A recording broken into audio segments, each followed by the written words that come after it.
यायसाठी शिवाजी महाराज जन्माला यायसाठी जिजाऊ जन्माला आली पाहिजे। ती जिजाऊ झोपली आहे घरात, पोरांवर संस्कार टाकणं विसरली ती जिजाऊ पोरांवर संस्कार टाकणं। ती जिजाऊ स्वतःच्या पोराच्या हातात वयाच्या दुसऱ्या वर्षी अँड्रॉइड 10,000चा मोबाईल देते आणि स्वतः आपले काम करत बसते। ती पोरांवर संस्कार टाकणं विसरली, म्हणून शिवाजी जन्माला आले नाही हे लक्षात घ्या। शिवाजी महाराज असेच जन्माला आले नाही। शेवटचा प्रसंग तुम्हाला मासाहेब जिजाऊंच्या आयुष्यातला सांगतो, बोलण्यासारखं तर खूप आहे।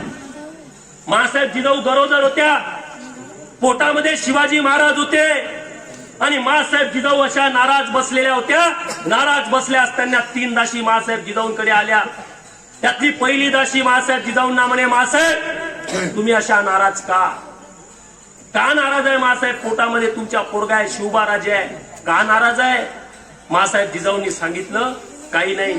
ती पहिली दासी म्हणे, मासाहेब तुम्हाला काही खायची इच्छा होत आहे का? मासाहेब म्हणे, नाही, काहीच खावंसं वाटत नाही। दुसरी दासी आली, ती म्हणे, मासाहेब काही खावंसं वाटत नाही, मग काही पावसं वाटते का?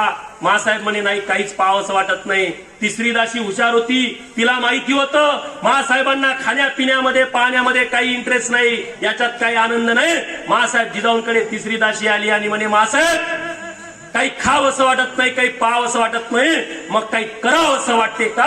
हा प्रश्न विचारल्याबरोबर बाजूला समशिरात असलेली तलवार मासाहेब जिजाऊंनी काढली, धाडकन निशाणी उभ्या झाल्या आणि म्हणे, हो, काही खावंसं वाटत नाही, काही पावसं वाटत नाही, पण काहीतरी करावंसं वाटते। काय करावंसं वाटते?